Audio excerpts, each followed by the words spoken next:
that bullshit. I'ma put it to you like this, yo.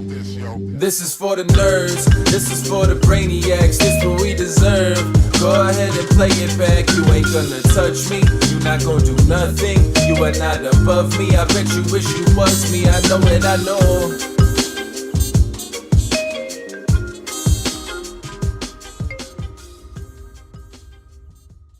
What is poppin', everybody? And welcome back to another special episode of the Only Friends podcast. Well, you know, it's me and my only friends, which includes, but is not limited to, my boy Tortua. What's up? What's going on? You're fucking fired. I can't even throw it to Berkey. Never again. About time this fucking bit died. I appreciate you, Brian. I try, man. No, you know, you're it's doing for you. You're doing the Lord's work. Thanks. Oh my god! It's because you have that great hoodie on right now. That's right. Still Going city, to baby. Pibblinski, Berkshire from now on. Mm-hmm. That's who a you good should go girl. to. That's who I'm going to. Mm-hmm. That's a good girl. I'm a little nervous. She's starting to get separation anxiety. We've been working on stay, and the issue is that she was taught very young to follow me if too much distance occurs. So in other words, basically it was instilled in her at a very young age that like if I wander off, she better keep up because I could just leave and that would be bad for her. And the problem is with stay, you need to create some distance because the whole reason you want them to stay is because you're leaving the room. Right. So I've been gradually like working on more distance, and it's not the distance now, it's can she see me or not. Mm-hmm. So if I'm in her eye line, she's great, she'll stay for like minutes and it's working really well. But the second I move like left or right outside of her sight, she just immediately breaks, and I'm just like, I understand. Yeah. I see why this is happening to you, and I don't really have a solution for it. We're just gonna keep on practicing until you figure it out. Yeah, she'll figure it out. She also hates the car. Really? Yeah. She's not a big fan of it. I'm not sure what to do about that. All my other puppies have always been like, "Oh, car, boom, jump in," love it. kind of thing. And then they started to hate it as they got older. She just hates it right off the. She's not the worst with it. She kind of just crawls up in her ball when she gets in. No, she's fine when she's in. She just doesn't want to get in the car. Yeah. Like you open the door and she turns around and walks away. Yeah. Whereas like for Gatsby, I open the door and even at 13, he's. Let me get in. Speaking of Gatsby, big shout out to the old man pup. 13th birthday today. Happy birthday, Gatsby. 13? He's a young, spry teenager. 91-year-old man. Is that how that math works out? I think so, yeah. I think so. Mm-hmm. Man, he's looking good. He's teaching Pip the ways, just how to lounge on a lazy Sunday. Mm-hmm. This is a typical day for the kid. I mean, honestly, I thought about it. I got nervous. I actually Googled it because he spends like 18 hours a day doing this. And lo and behold, dogs just sleep a lot. Yeah, they do. Yeah, who knew? I think 18 would be probably the under. Yeah, I would take the over on 22. Yeah, I think that's probably fair. Let the sleeping dogs lie, He gets the zoomies every now and again. Yeah, he's just chilling. What happened this weekend? You think? Always on the internet. I mean, honestly, like, it wasn't that much. Conrad went to a fight. I got in a fight. I looked and the tomato. The podcast chat had 350 messages, and I just was just like, who died? Really? I think that's pretty tame for us. We weren't even talking that much about it. No, the podcast chat is usually like there's a different. The other chat, it's always. Like, that's because my man Matt Hunt was involved, and we had to up the game a little bit. We had to step up for him. Conrad babysitting while this poor child's father gets his face kicked in. I think that's that perfect time. And Connie playing nanny. Yep. Kid was awesome. We just played peekaboo the whole fight. He better be. His dad's gonna have brain damage. Whose father is actually don't even know. But I do know. One of the undercards? Yeah. But his dad got robbed, like in a fight that we all thought was like 29-28 his way.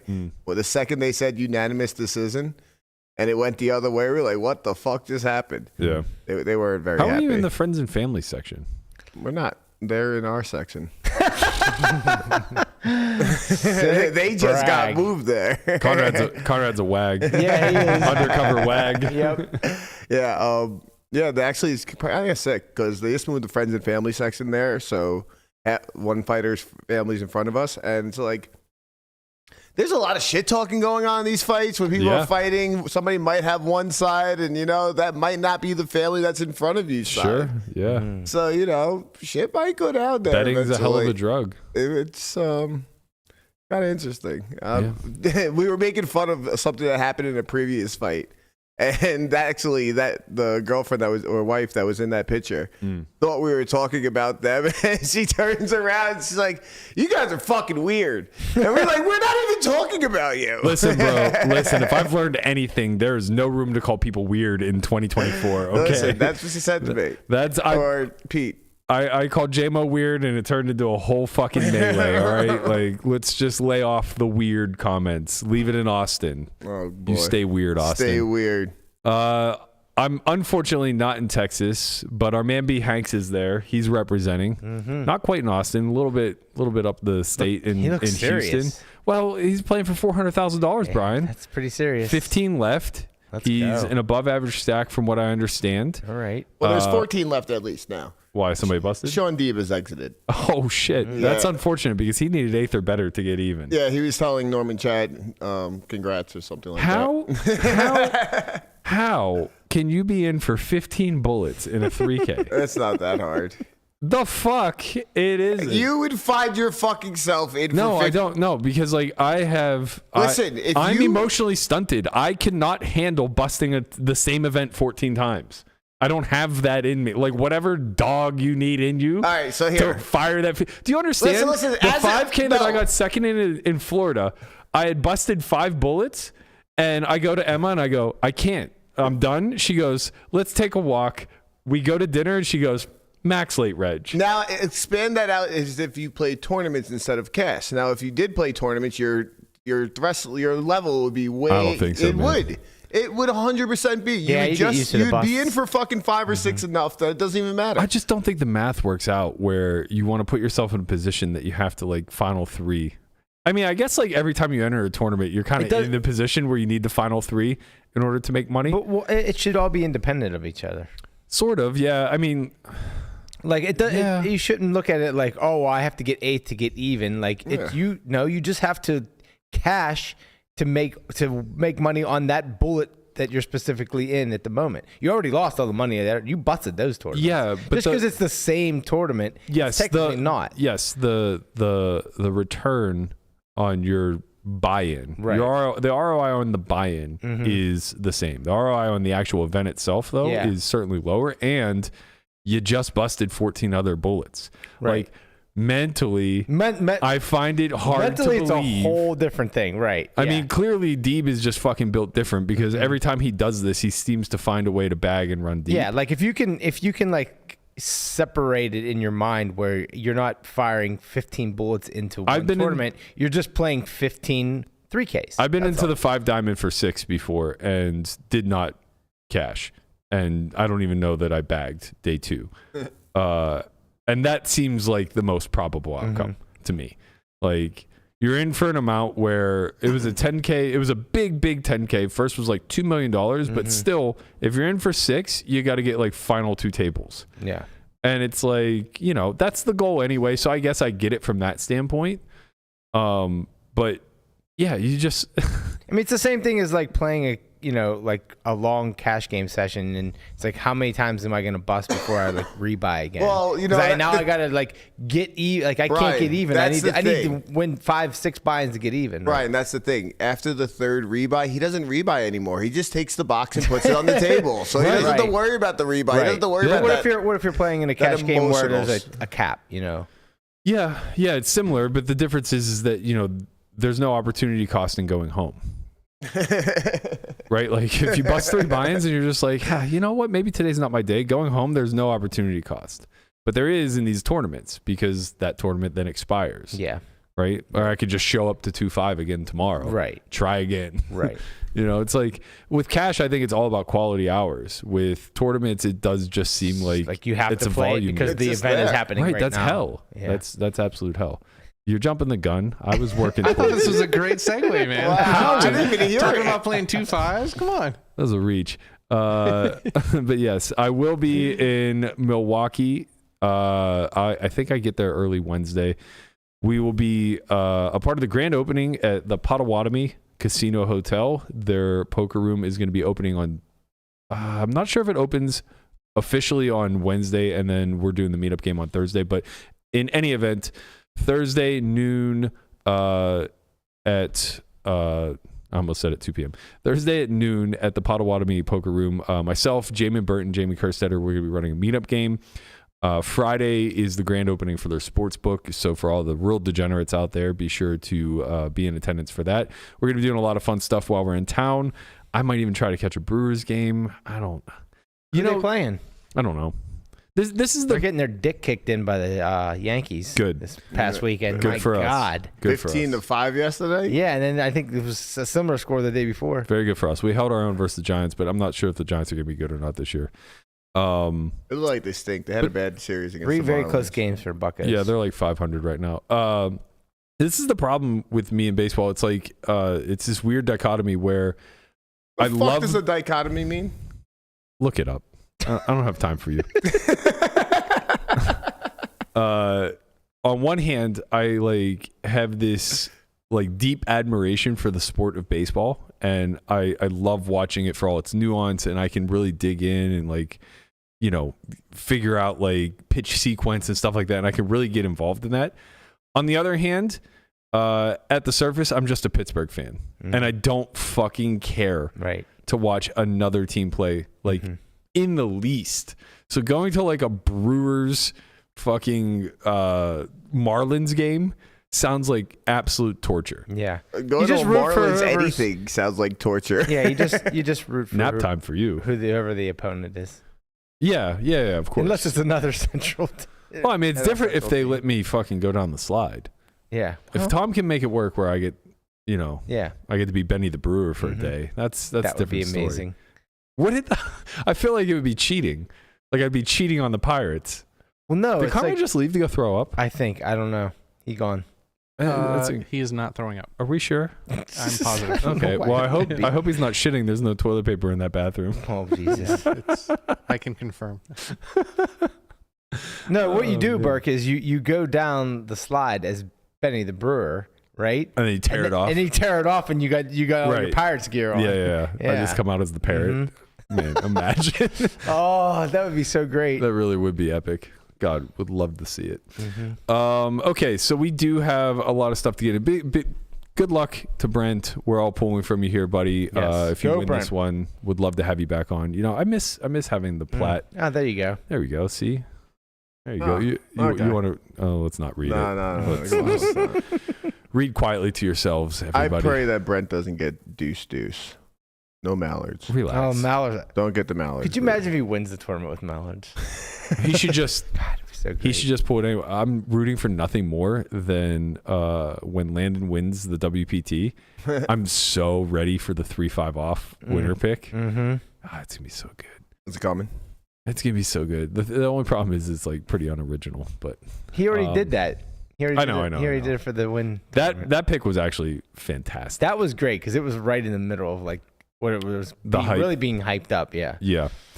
All right, we will get to the Cunty Cakes JMO. I don't know who that is. Back and forth. That's fine. You don't need to. We'll get to that a little bit later in the show, but I want to make sure that we address this stuff that's happening with ACR and the Venom here in the forefront. So this morning, it looks as though this came out about 7 hours ago, so would have been 5 a.m. Pacific time, give or take. Whoa, what's going on here? Is that a little large for you? It was for the blind. MTT Database Review tweeted, the second largest stack in day 2 of the Venom is a bot that I reported to ACR over a month ago, including directly to the head of security and Phil Nagy. bot that I reported together with another 50 MTT bots, out of which the majority are still active. So to give a little bit of context to this, there's a high stakes Discord that I'm also a part of, and MTT Database Review is one of the major posters, and we have a direct line of communication to all of the site reps. So he was in direct communication, it appears months ago, or over a month ago, with the site reps of WPN, basically saying, like, here's a list of all these bots, you should look into them. And he even went so far as to forewarn them, like, with the biggest Venom coming up, you are certainly going to take on a bot attack. Be sure to do your due diligence ahead of time. Now, what comes from this is pretty wild. So before we get to the resolution, let's talk about the fallout. So Beruizy notices the name of this bot, which is Withia.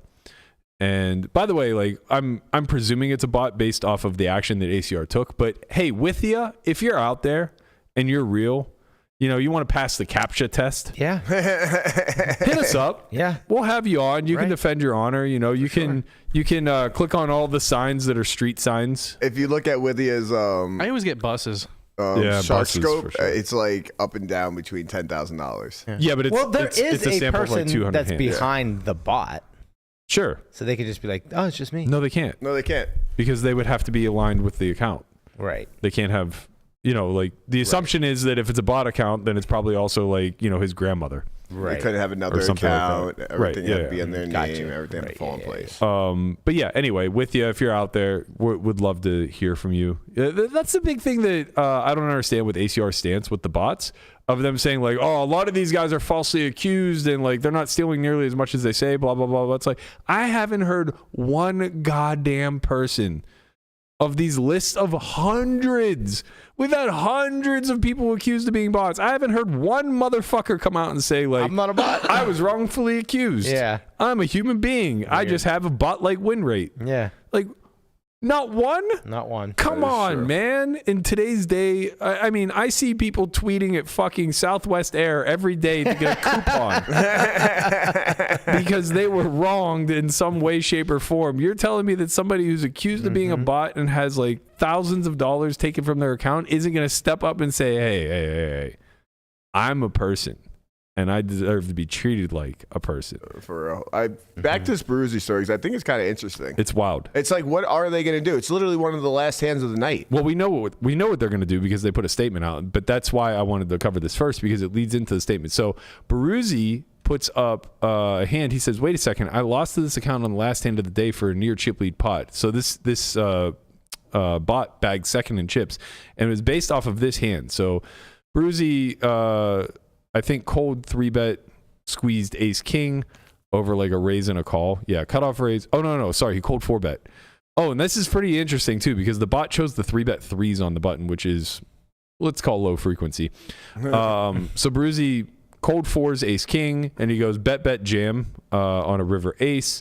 Button, or the bot, has quad 3s, and it was for a 300 big blind pot. Now, don't get me wrong, Beruizy still has a lot of chips. He still has like 75 blinds when the hand's over, but that's not the point here, right? The point is the amount of EV that this hand itself is worth is in the tens of thousands, for sure, right? Taking a chip lead stack into day 2, which Beruizy would have been the chip leader, I'm sure. Well, I guess we can't assume that because he wouldn't have. But he couldn't have won the pot, but he would have been a top 15 stack. He would have been a top stack instead of like an above average stack. Yeah.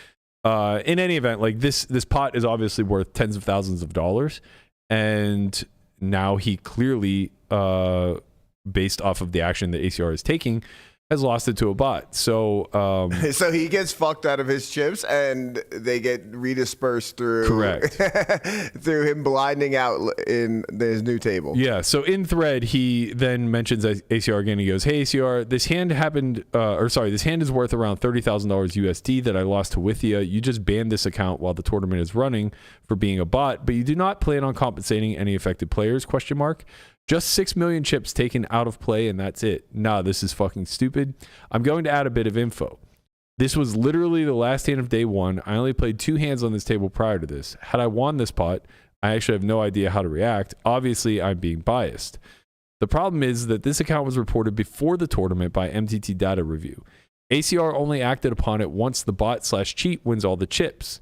This situation implies the ACR just waits until victims are affected before they act. This is exactly what's wrong with your site. You are always reactive instead of proactive. I love what Nagy's trying to do for poker and appreciate the effort put in by your team to compete with the other sites, but for fuck's sakes, get your shit together. This is a statement by Beruizy. Imagine this happening to somebody with no social media or awareness about the situation. I'm down like 200K lifetime in the Venom alone. And finally, the one time things go well, this situation happens. It's honestly just comical. So a little bit of this statement reads emotionally, but I think his overarching point is very well stated. Mm-hmm. And that is that you have a much bigger problem where you open a much larger can of worms. Once you allow this guy to accumulate an ICM stack that's worth worth like 5 figures, maybe low 6 figures. I'm not sure what the payout distribution looks like, but it's certainly worth a lot. Not sure. I think there's like 1,000 left, 600 paid. Okay, yeah, I was gonna say they're pretty close to the money. Yeah. But obviously, like second in chips is worth a lot. Now, let's get to the ACR response to this because, again, I think that there's a lot to talk about here. So the statement from the security department of... Sorry, dude, it's just this big. just leave me alone. He couldn't see it. What do you want from him? Can't you reduce the size on your browser? Listen, that's okay. There's probably a lot of people watching on their phone. Yeah, but the thing is, now we're gonna have to read it. Like we're gonna have to scroll word by word. It'll be fine. I promise. If anyone complains, it's my fault. I'm complaining. Okay. At the WPN, the integrity and fairness of our gaming platform are paramount of importance. That's literally one sentence for what it's worth. The only reason why you stopped is because Brian started laughing. You would have been perfectly fine. It's impossible. In line with our security protocols and following the review of suspicious playing patterns, we have suspected the account of the player under the username Withya, who currently holds the second position in chips during our ongoing multi-day tournament, the Venom 12.5 million guarantee. This action has been taken due to potential violations of our terms and conditions. As part of our standard operating procedure, gameplay for this player has been suspended pending further investigation. Should this player cash in the 12.5 million tournament while being blinded out, we will adhere strictly to our TOCs and including laddering payouts accordingly.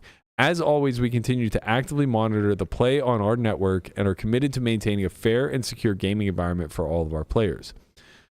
Now, the problem with this, it's not like exactly good on them for taking some sort of action and not just saying we'll look into it. It's not exactly fair for all the players. I think this would have never happened if Nanonoko never left. Nananoko's last statement was, I haven't been consulting since December, and everybody else replied with, when did you start consulting? Bro did nothing. He was at minimum supposed to be a liaison between the community and the security reps, and he was impossible to communicate with. Like, no offense, like I'm sure Nanonoko is great at a lot of things, but like doing that job was not one of them. That's very nice passive income. Imagine being one of the 7 or 8 players that is sitting on this stacks table that's sitting out right now. Yeah, you're just getting all the free. This 30K of fucking EV just lining out. It's actually going to cause some fucking wars soon, just for like fighting over the. Every time he's in the big blind, yeah, right. Well, yeah, but I mean, you don't care about that. No, of course, that kind of is what it is. I was just laughing about it.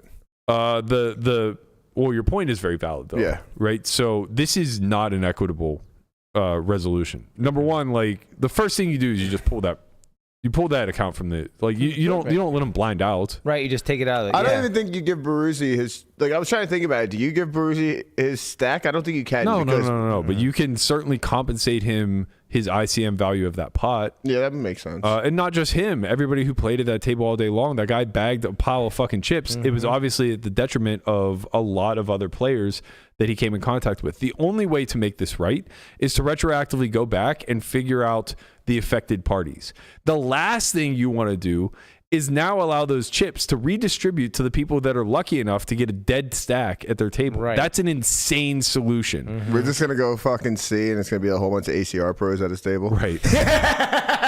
That would be fucking hilarious. Well, you don't have to worry. It won't be Rob Kuhn. He didn't make it. R.I.P. Rob. But yeah, I mean, like, I just don't know who's consulting with, like, how do these guys get to these decisions? Like, I'm not trying to like pedestal ourselves or anything along those lines. Like, I'm very tapped into the MTT market. Like a lot of what I know that's going on is just because of Landon. Like because of him, I'm in a lot closer contact with a lot of high stakes regs that are really out there fucking crushing it. What you're trying to say is, how could a room full of people say, "Oh, this is a great idea"? I don't understand. Let's do this. I just don't understand if your job is security. I don't understand how you can get this that wrong. Right. Yeah, no, for sure. It doesn't make any fucking sense. Is this what Nanonoku was doing behind closed doors? Like he was making sure that this wasn't how they handled these types of problems? Because if so, then hire him back. Like this is an insane solution. Imagine, I mean, live, this is just so fucking easy. People get DQ'd, they immediately remove their stack. Right. That's just it. There's no blinding off. Now, to be fair, live, they wouldn't go back and retroactively compensate people because they don't have a digital fingerprint, right?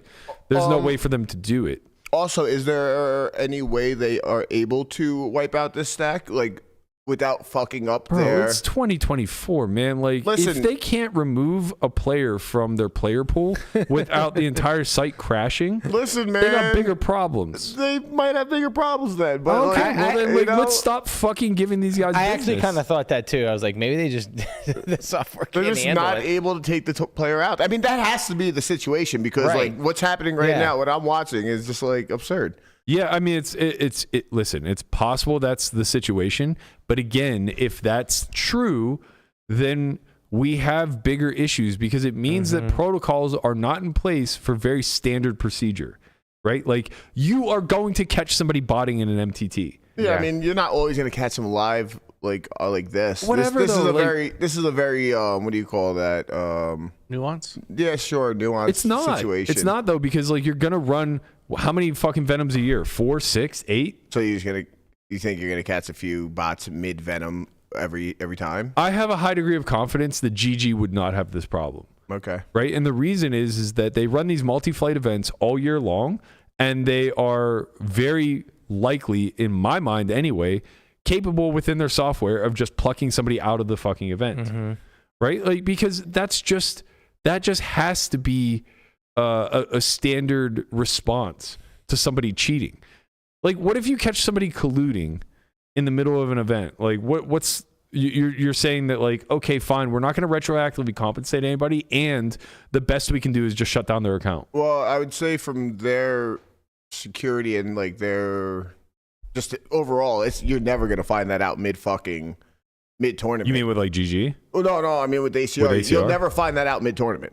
Like this will always be like an email to security later on after the tournament. Sure. And everything will be handled there. But like, I don't think that's true though in these multi-flight events. Okay. Because there are so many opportunities to do this research, and more importantly, like GG and ACR specifically are under way more of a microscope than they've ever been.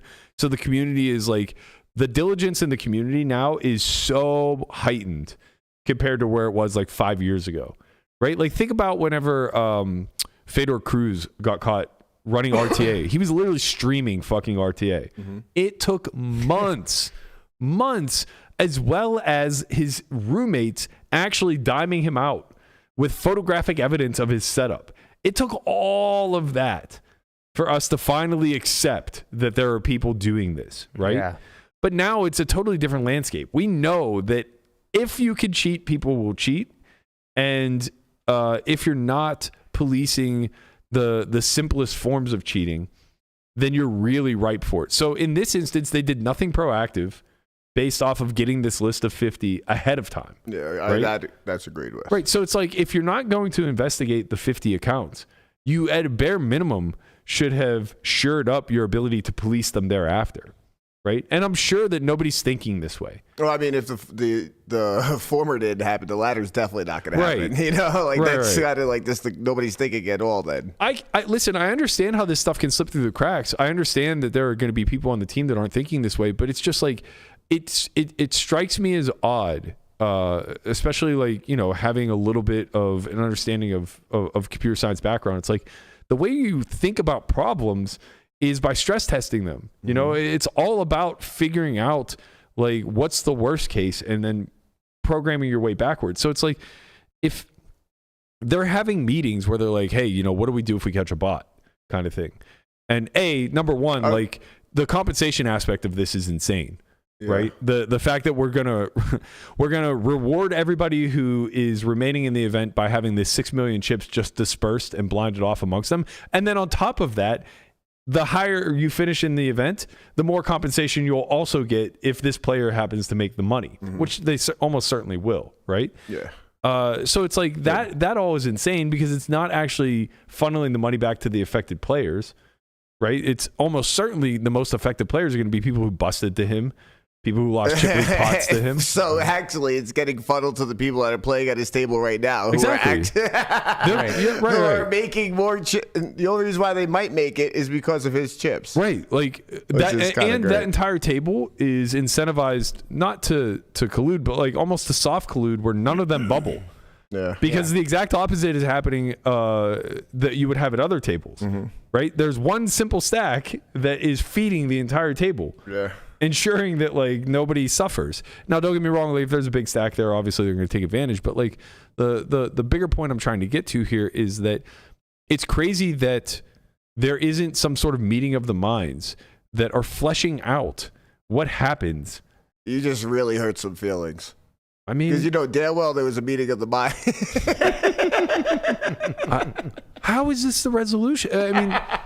If that's true, then the resolution is basically just off of like, look, like I get it, man. I own and operate a business. I understand sometimes your hands are tied. And so like if the meeting of the minds were like, okay, well, we can't do any of this other stuff that we're supposed to do. Yeah. This is the best we can come up with.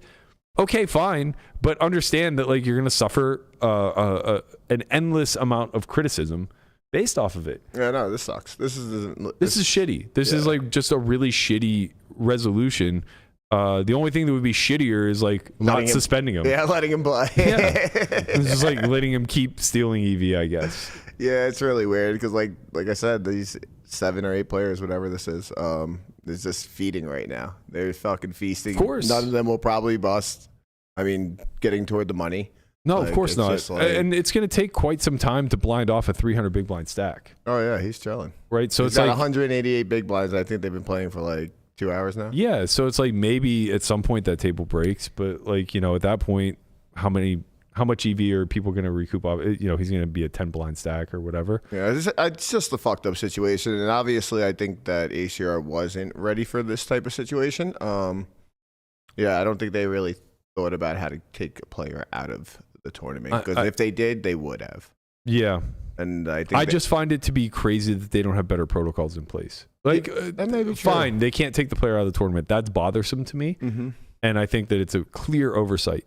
But the fact that they're not retroactively compensating the people who he got the chips off of, to me, is like just. So, like, how would you do that? Like, literally anybody who played a hand with him, like if you won, you could determine the ICM value of every hand that was played. I mean, that seems hard to do. And you just run a program for it. Yeah, like maybe. Stars does this stuff. I mean, they probably have a script already for it. Well, that's what I mean. It's probably just like a plug and play type thing. It's just a matter like the old school way of doing it was that everybody just bumped up a pay level. Right. But that was whenever people would get caught like VPNing or multi-accounting or something like that. Finish second, and then they just like, It's like, okay, we're just going to seize all those funds and disperse it accordingly, because that's relatively fair, all things considered. But like, this is an early level type of situation. Right. All the value that this stack is stealing, it's not like they're treating it as though it's zero. What about people that won chips off of him? So like, I don't know how that matters. Yeah, personally, like they're just lucky. Yeah, I don't think you ever punish. And I don't know, but I'm saying, can you you can't disperse it like equally, right? Because like they won chips, but then they lost chips to somebody else, and they won some chips, and then I mean, WPN will be taking the bath. Like, there's no dispersing any equal. Like, WPN is definitely coming out of pocket here. Yeah. Right? Like, if they have to pay Beruizy somewhere like $20K for that pot that he lost. Gotcha. Where's that $20K coming from? Not the prize pool. Right. Because this guy's not going to cash. I thought you meant disperse chips back. No. Money. I understand. I was like, it'd be way too hard to figure out who gets the right chips. There's 10 people who probably busted to this guy on day one. Yeah. They get a Venom ticket. Gotcha. That's very easy compensation. Right. Yeah, that would be way easier. I mean, for sure. I wouldn't put it past them to be doing that. Yeah, now. Well, yeah. If they were gonna do it, you put that in the fucking statement, bro. I mean, to be fair, I think they saw this. Like, that tweet was posted at what, midnight or something like that? No, 5 a.m. No, not the security one. Oh, the one from MTT database. Yeah, 5 a.m. And then the security came out when? Good question. Because it's like this seems like it's a very quick turnaround time. Well, yeah, of course they responded very quickly, which we appreciate. But, yeah, of course. They also have made their decisions. Yeah. It's like you don't put out a public statement if you haven't already made a decision as to what it is you plan on doing. Yeah, but I mean, they might have saw that to be fair in the moment and what they were able to do, and might go back and after hearing the community speak. Sure, retroactively, I would hope to see that they do a lot more. Yeah. And we'll be very quick to applaud them should they. So the tweet was put into the Discord chat at 9:22 a.m. that this statement was released. Okay. So basically like a 4-hour difference. Yeah.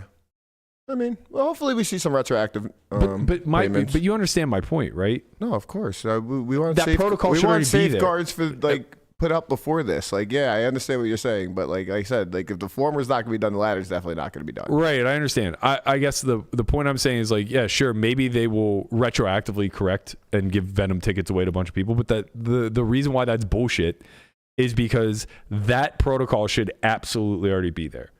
Right? The fact that they should have we already have a compensation plan program in place when we catch somebody cheating at various stages of the event. That's yeah, I mean, that's not hard, man. No, it's not hard, but like they're putting themselves on the hook for a lot there. As they should. Yeah. Stop letting this would incentivize them to stop letting fucking bots play. Yeah, I mean, maybe when someone sends you a list of 50 ahead of the biggest event you've ever run, you take it a little more goddamn seriously if you have to compensate 200 Venom tickets off of it. Yeah, I mean, I don't exactly expect that to be seen in their protocols when we're putting them on the hook for fucking maybe $500,000 in such type of words. I get it. It's like, yeah, I don't exactly expect to see that in the protocols. No. But yeah, I do expect to see something here. Like, right. A lot of people got fucked. I'm just encouraging and reminding everybody that like too little too late is a thing.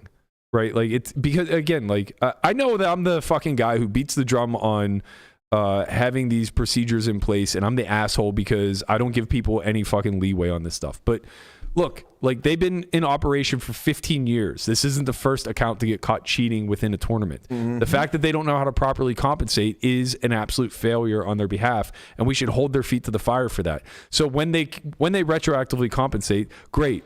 We're glad you made it right. But you don't get let off the hook for not having this protocol in place. Get it in place in the future now. Yes, there should never be a statement released where there isn't clear and utter protocols for how people who are affected will be compensated. Right. Right? And like that's just crazy to me to be running a $500 million fucking company and not have simple things in place, you know? Yeah, I mean, I just don't expect a operator to ever have something in writing that puts them on the hook for anything. Man, that's wild. I mean, I get it, but like they operate in this gray area where they don't fucking have to do it. They just don't fucking have to do it. And although we want them to do it, and although we could do this, do that, they're not going anywhere. I think that's changing a little bit though. Right? Like, well, why? Because I think that there's a lot more upward pressure coming from the community. Yes. I think people are speaking out more. I think high stakes regs are doing a lot. I think CEOs are taking note, you know? Like, this is the man developing your protocols. God damn, that's good. That is so fucking good. I mean, like, that was the meeting of the minds right there. Christ, it's How do you so want to go good. about this, Phil? Honestly, like there are so many embarrassing moments post Black Friday of the sites and how they view the consumers. Like everything from DNEG saying "fuck the pros" like time and time again, to now Nagy just like gallivanting around to the Tritons, playing virtual fucking porn with the Oculus and everything else is going. It's like, at what point does somebody who's buttoned up and serious start to represent these sites and say like, look, I was one of you at one point. I understand where you're coming from. Integrity is our number one priority. Like, it's all so weird to me how it's so hard for that to happen because everything's like black side. I understand that everything's operating in a gray market. I get all of that, but that's not what's strange to me. What's strange to me is that you have a bunch of man children at the head of things. Like, how do you hire immature teenagers to be either the CEO or the ambassador of your site? It was 15 years ago. Poker is viewed as such things. No. No. The D-Negs thing was like 6 years ago. The Nagy thing was like 6 weeks ago. I meant like when they got hired. Like, where is Esai? You know what I mean? Like this guy was so fucking buttoned up and like so like well put together and led from the front. He understood what his consumer base was and like why it mattered. The government forced him out to never fucking touch poker again. Right. That's where he is. I mean, that's partially true. But you know, he could be consulting for some of these guys. Like it's just it's maddening to me to see that. It's a bunch. I mean, like literally, when you look at the top of the top, fucking Bryn Kenny started a site. Hold on, no. Bryn Kenny started a site 6 months after being accused of fucking running a cheating dirty stable. Dirty agency. It's like, you know, I get that it's dirty, but even the fucking mob has some level of respect at the top. You know what I mean? Like there aren't mob bosses that are out here fucking. You know what I mean? It's like these guys are fucking actual businessmen, in spite of the fact that they use unsavory methods. I just don't. You're right. I don't understand how these opportunities are presented to people who are like clearly not qualified to represent $500 million fucking industries. Not industries, sites alone. It's a multi-billion-dollar industry. Mm-hmm. You know what I mean? It's just like, holy shit, man. Welcome to the world. It's like, you know, it's somebody handed... It happens more and more day with like crypto VCs and shit like that. Yes, like, it happens absolutely. every single day nowadays. It truly feels like the entire industry is like Ferris Bueller's Day Off. You know, mom and dad are out of town for the day. We're going to skip school, drive the fucking Ferrari, and run into a goddamn telephone pole. Oh, did you say something about Rice? Rice? Rice? Fuck, what's his first name? Kansas City, the one that just got... What? The wide receiver for the... God damn it, I ruined it. Rasheed Rice? Rasheed it Rice, is yeah. Rasheed. God damn it. Yeah, anyway. So that was close. Good for you. A little context. So they are in the money right now. Okay. And he has 187 big blinds. Is Tice still in? What's his name on here again? It's Tice something, I think. Yeah. Oh, LT Tyson. Yeah, that might be it. Okay, well, Conrad's looking that up. I gotta learn the alphabet again. We have a CSA preempting the CSA. Brent Hanks is at the final table. Let's go, Brent. GL. You have a piece? No. Wow. No. He asked you, and you're like, I'm too poor, man. No, he didn't even ask. He's got Jeff Platt now. Maybe J-Mo bought some. J-Mo might have bought some. He didn't ask me. I'm a little salty about that, but it's okay. I'm still rooting for the guy. 9 left. He has about 30 big blinds. No one knows how to navigate that like old Papa Hanks. That's right. Let's get a little top 3 for the kid here, maybe. Yes. Yeah. I mean, makes the trip worthwhile for him for sure. Yeah. I think it's televised too. I think it's on PokerGo's YouTube, if I'm not mistaken. I could be wrong about that. It might be on Champions YouTube, but I'm pretty positive it's on PokerGo's YouTube. So anybody who wants to follow along, Mr. B. Hanks himself, he was supposed to be there commentating. Got out of that gig real fast. Mm-hmm. Isn't that the play? Yeah. If you get booked for commentary and then you final table the event, this way you don't have to commentary. It's a beautiful, beautiful win-win situation. I think Ras did the same thing in Triton a couple of years ago. Yeah. Yes, that's true. I did it in Daytona. I got hired to go there for a 5-day like meetup game type of stuff, and the big thing was I was going to do commentary on their main event. How do you just tell the people that hired you, hey, you know what? I'm actually just going to go play. No. That was part of the gig. They wanted me in the event. They just didn't want me to get second. So they expected you to just bust at some point and then come jump in the booth. Yeah, I had like endless bullets. Like it was a 3-flight day one. I could play them all, and they wanted me to. Don't get me wrong. Me running deep is also very good. Yeah, they wanted me to get 10th. eyes. 10th every time. No, I don't know about 10th. Because like, what's going to get more eyes on the final table? Me playing it or me commentating Good it? point. Right. So I think they want me to finish in the top 3. And I want to finish in the top 3 because I don't want to do commentary. So it was a beautiful endeavor. I actually lost heads up to one of my students, which was really fantastic. Big shout out. to Charlie. We have a CSA. What's the CSA? Let's hear it. TM Tice is Okay. no longer with us. Oh, no. no. Did he cash? No, he did not cash. Oh, He God busted damn it. 763rd. I hope he sold that stack to JMO. Man, I hope he sold it all. He came in with chips. He had like 70 blinds. I mean, that had to be worth, like $5K. It's a lot of money, man. Yeah, hopefully he got like, a little bit of markup on that. Life-changing money. God damn. R.I.P. Tice. Well, hey, good luck at Scoop out there, buddy. Yeah, have some fun. You're missing all these wonderful podcasts. We miss you. We hope you're out there grinding, getting that Scoop grind. All right, let's talk a little bit about this JMO situation. This is a weird one to me. First and foremost, let's get something. What did it look like to like you, Lamana, like an outsider who has no context? I have no idea what's He going still on. hasn't looked at it. Right. He has no idea what you're talking about. Right. Something happened. JMO did something, and then he started barking. And then I was like, I don't know. Okay. I can't be bothered with all this stupid bullshit by these stupid trolls on Twitter. Like, I don't care about JMO or anything about him or anything he has to say. So, like, I just, kind of avoided it. Maybe I should have looked because, I'm on a podcast. We're probably going to talk about it, but I don't give a shit. Wow. Okay. Well, that's a fair statement, sir. I asked because I really went way out of my way this time to minimize my responses, just only reply to things that I thought were not truthful. And I don't want to say de-escalate. I definitely wasn't trying to de-escalate, but I was trying to like meme the whole situation. And I'm pretty sure the narrative got spun very quickly that I picked this fight. So Of course, that every time, Berk.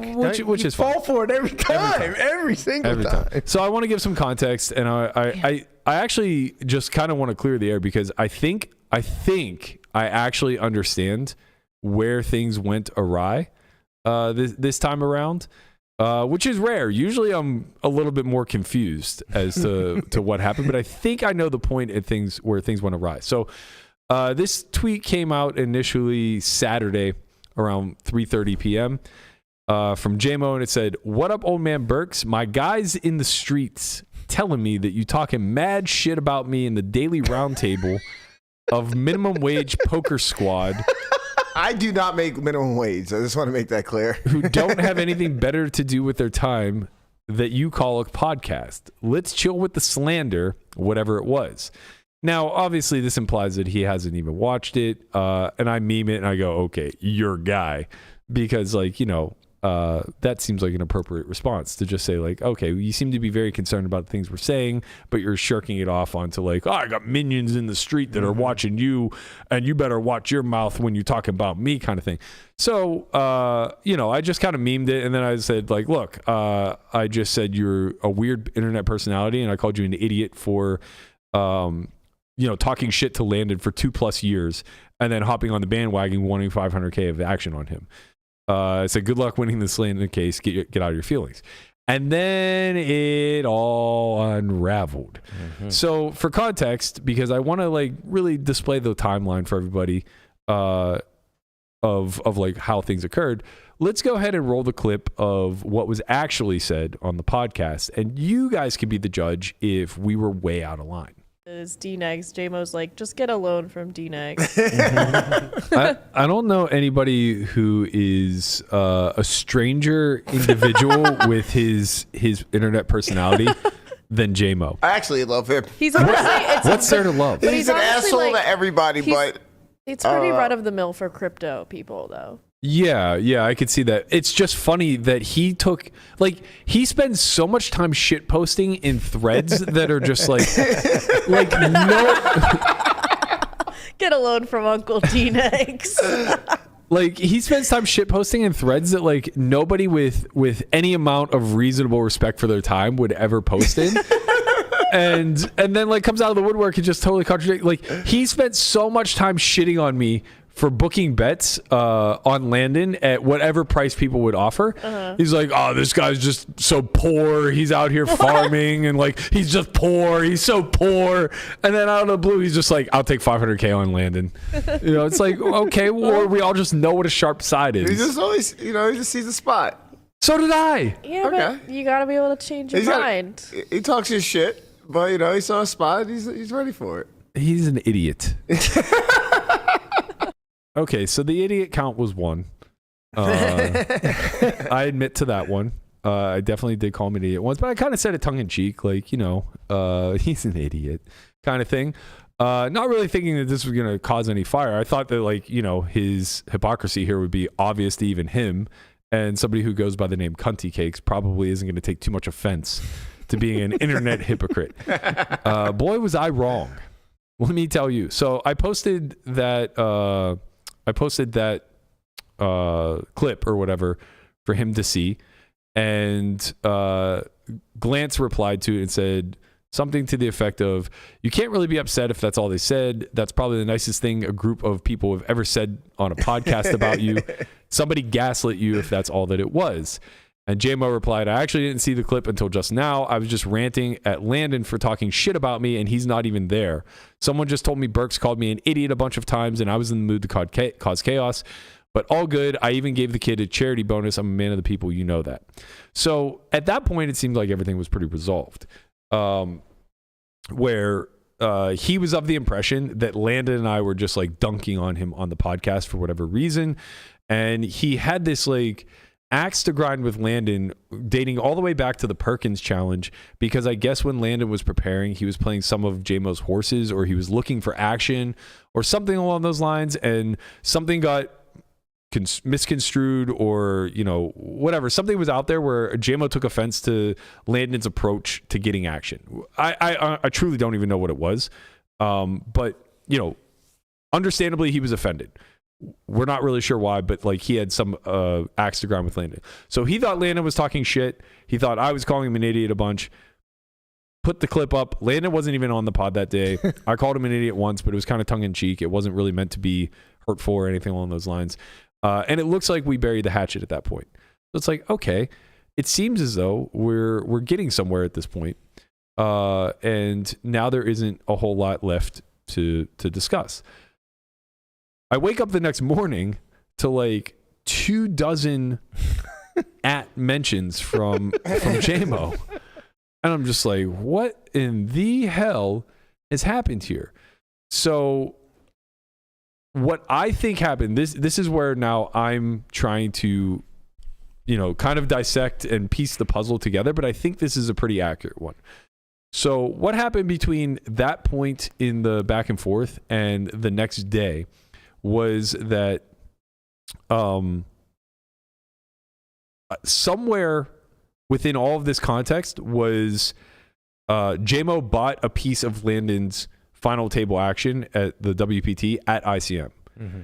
I had no clue that that's who bought the action. I knew that Landon was trying to sell a small chunk, and I knew that he was going through friends and his network first.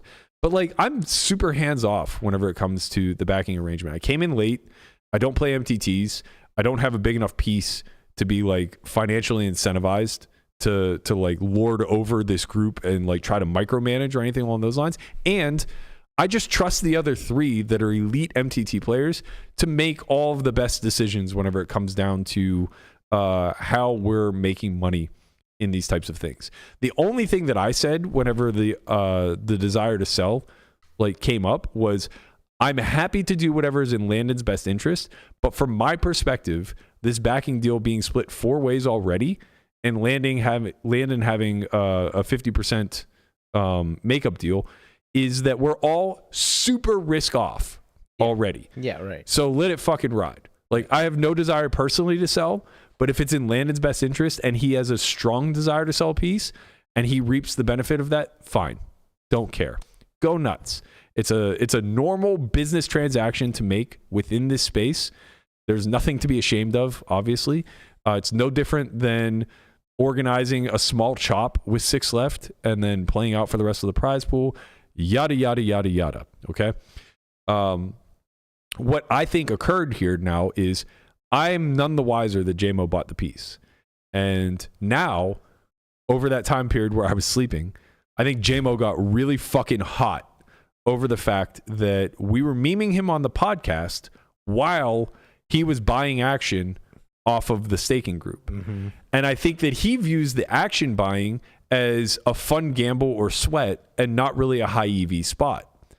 And I think that's very reasonable. It's like, ICM is not the most accurate model. Like maybe it's overvaluing landed stack, maybe it's undervaluing. You're kind of just gambling, right? He has to get second to make money, basically, right? He breaks dead even at third. Yeah.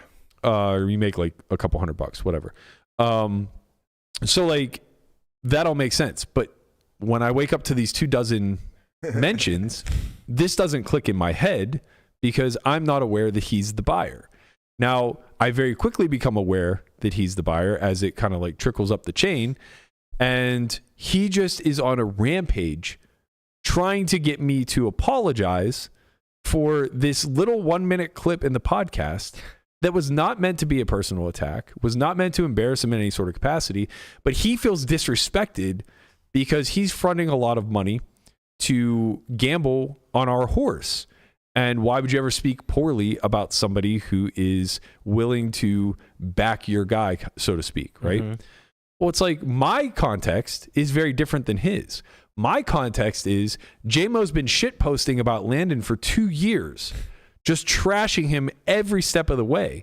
My context was JMO is deep in the weeds of every single thread that I was involved in whenever it came to buying more crossbook action for the summer, and he's in there shitposting all along the way too. So my only context is JMO has beef with us, right? Seems weird to me now that he's like just totally pulled a 180, but you know, whatever. It wasn't like deeply rooted beef. It wasn't like me and Doug beef. It was just like, it felt like he had something shitty to always say, but I know him as a shit poster, so it's kind of whatever. Yeah. So the last thing on earth I felt like I needed to do was apologize. And he puts out a tweet that says, before we get to this one, sorry. He puts out a tweet that says, it's funny that this could all be avoided if Berkey's ego wasn't too big to just bow down. Now, he's since deleted that tweet, and understandably so, because it's the most egotistical tweet a person could make. I actually responded to that one. But it's just like, okay, what are we doing here? But I think that this is where everything really diverted, because it put me on the offensive now, and it put him further on the offensive, and we're speaking completely past one another, because he wants to be respected and I don't want to say put on a pedestal, but he wants to be at least like, I don't know, thought of as an equal in some sort of capacity, or thought of as a wealthy. Here's the thing, man. Like, I didn't grow up in a situation where I respect money as a person's character, right? And so, like, how they spend it is up to them. If they're investing in something, I assume they believe it to be a good investment. And in no way, shape, or form did this ever feel like a fucking favor, right? So he's like now going off on this tangent about how he's giving 100K action to the horse. It's like, well, like, look, let's break it down. First of all, you get a 35K rebate immediately because 6th place is worth 140K. So if you're buying 25% action, here's 35,000 right off the top. Mm-hmm. So it's not a 100K investment. It's a $65,000 investment. And, you know, the likelihood that he finishes 6th is very low. So it's like the risk here is actually not that high. And I said this to our group. I was like, listen, like, we don't need a third party person investing here. Like, between me having a piece of the stake already and it not being that big of an investment, like, I'll just fucking take it. Because not only do I get the 35K rebate off the top, but I also have a quarter of Landon's action, which means that I get a further rebate even if he finishes 6th. So it's only like 45K risk to me or 50K risk to me or whatever. And that's like low probability that ever even happens, because he would have to get exactly 6th. It's like now every time he finishes 5th or higher, I'm only risking like 25K or 30K or whatever. So it's just kind of like, whatever. Like, this doesn't have to devolve the way that it does. But it's too late, because now he's gone and offended everybody, right? So he says, daily reminder, Berkey is a bitch loser. Okay, whatever. That's fine. Don't care. Take shots at me. Literally means nothing. He's not a person that I have any care in the world for what he has to say. It's like, I respect what JMO's done. He's made a mint in fucking crypto. He's probably extremely sharp in that space. But, you know, I'm not going to let him just like run around bashing anything and everything in sight whenever it comes to things that I'm affiliated with. So unprovoked, he just goes, green light, here it goes. Squad is a bunch of fucking losers. I asked a group of high-stakes MTT regs about the Landon versus Beckman bet, and the consensus was Landon was a mediocre reg, but Beckman was a fish who didn't know how to use a computer. Bet is super high variance and edges probably a few percentage points either way, but you make a huge spectacle about how you got your boy Landon versus D-Megs for a huge total for big money when maybe 10K will change hands. Congrats, bud.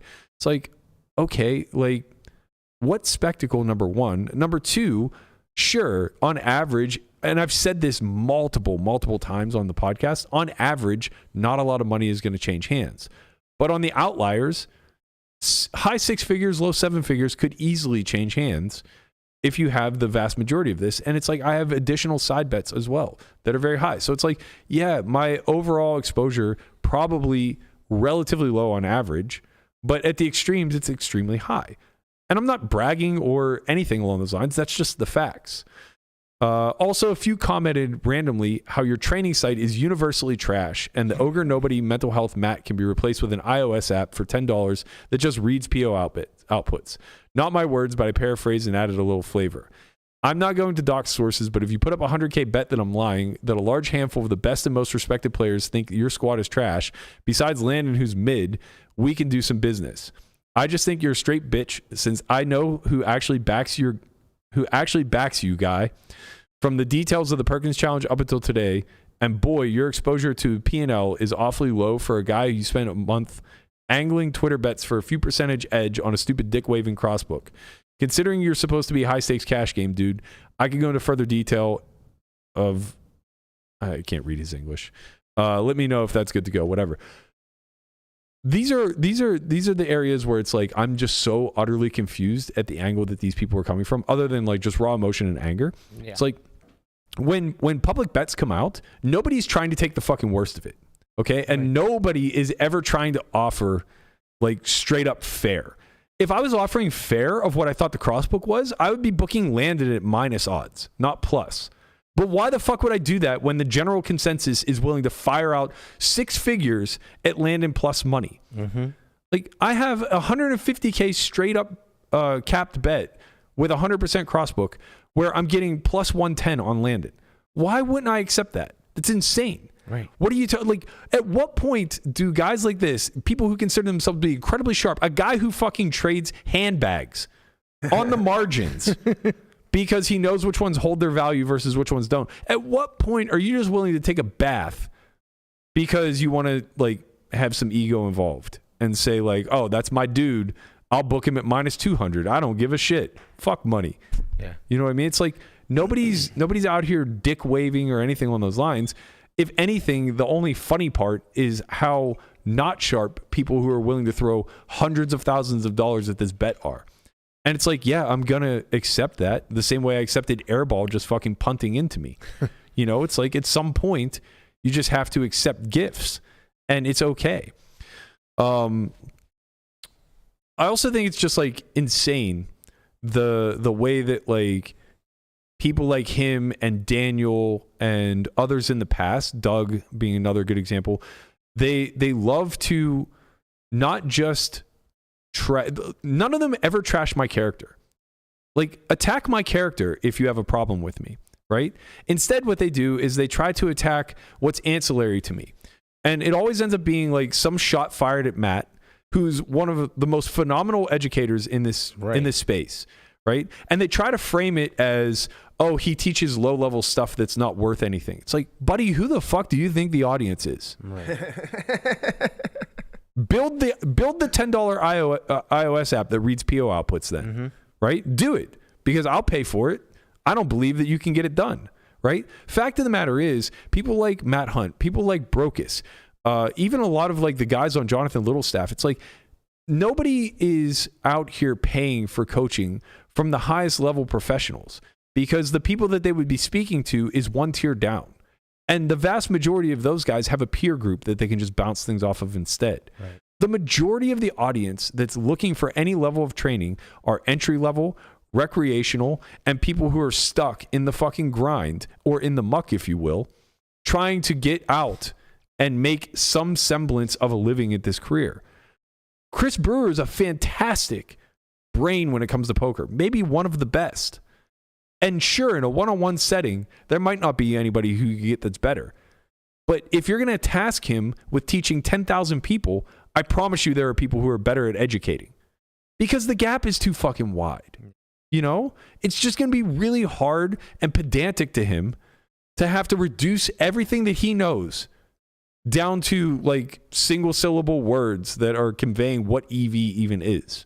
Right? Like when you're a high level guy, there's so much that's already set in stone that is just inherent to your understanding that the people below you that aren't winning or aren't at your level can't grasp.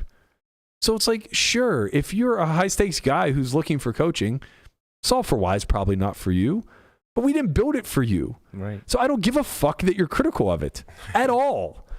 And it's like a guy like D-Negs taking all these shots at our fucking... You're not learning from Solve for Why. First of all, I bet you could, because based off of the way you play, I'm seeing enough errors that we could teach you not to fold nines on an ace-high board versus fucking one big blind bet. But you don't want to learn from that source. You'd rather learn from Chance or from Foxon or from Nick Petrangelo. And that's fine, because those guys are your fucking peers. Mm-hmm. You should. But like... if you're grinding $2.5 or $400 average buy-ins, Chanson, Foxon, Nick Petrangelo, those aren't the guys that are going to get you to the next step. It's people that are in the fucking weeds with you. It's the guys who are winning in those fields. Yeah. You know, and that's true in almost all spaces. Whenever you get taught physics in high school, it's not fucking Neil Tyson deGrasse. Whatever the fuck his name is. Whatever. Neil deGrasse Tyson. It's not him at the fucking head of the class. You know? It's gonna be Pershing Coleman. Yeah. Shout out to Mr. P. So yeah, I mean, like, I'm ranting at this point, but I'm saying all of this because I do feel a sense of needing to point out like how way out of line he took things in a situation that, from the way that I can see, is just a clear and utter misunderstanding.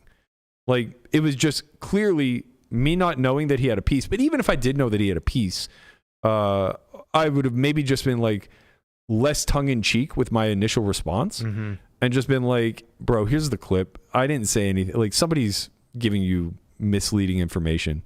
His guy. Yeah, his guy's on the street. And yeah, maybe I would have like tried a lot harder to de-escalate it, because it's like, you know, we're doing business together. Like, there's no reason to have this spat. But like, after seeing the last 2 days unfold, who the fuck would want to do business with him? He aired out every single person. Every single person involves business without naming names, right?